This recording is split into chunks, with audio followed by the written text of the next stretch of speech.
જે વ્યક્તિ છે એ અરાઉન્ડ 40 થી 45 વર્ષના ઉંમરના વ્યક્તિને જે નજરે દેખાતું હતું કે એને પગની અંદર ફટકાઓ મારીને એના પગ અને હાથ બે ભાંગી નાખીને એને લોહી લુહાણ કરીને મારી નાખવામાં આવ્યો હતો। બનાવની ગંભીરતાને ધ્યાને રાખીને તાત્કાલિક પોસ્ટમોર્ટમ કરાવીને મર્ડરનો ગુનો દાખલ કરવામાં આવ્યો હતો। મર્ડરના ગુનાની ગંભીરતાને ધ્યાને રાખીને વિસ્તારના તમામ પોલીસ સ્ટેશનના ડિસ્ટાફની ટીમો સાથે સાથે ક્રાઇમ બ્રાન્ચ અને એસઓજીની ટીમો પણ આ બનાવને હત્યાના બનાવને ડિટેક્શનમાં કામે લાગેલી હતી।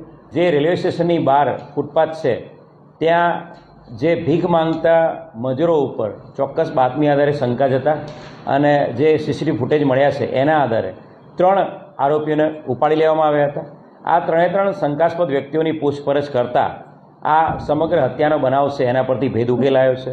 જે પકડાયેલા આરોપી છે આદેશ અને એની સાથે સાથે 2 સગીર વયના બાળકો એમ 3 આરોપીઓએ આ ગુનાને અંજામ આપવાની કબૂલાત કરે છે। જે બનાવનું કારણ જે જાણવા મળ્યું છે એ બનાવનું કારણ એવું છે કે આદેશ અને એના અલગ અલગ પરિવારના સભ્યો જે ઓરિજિનલી આ લોકો શ્રીગોંદા મહારાષ્ટ્રના છે, ગામ બેલુંડીના, થાના બેલુંડી, ત્યાંના આ બધા પરિવારના સભ્યો છે। એ આદેશ, એના માતા પિતા, આદેશની પત્ની, એના ભાઈઓ બધા ત્યાં રેલવે સ્ટેશનની આસપાસના વિસ્તારમાં ભીખ માંગે છે।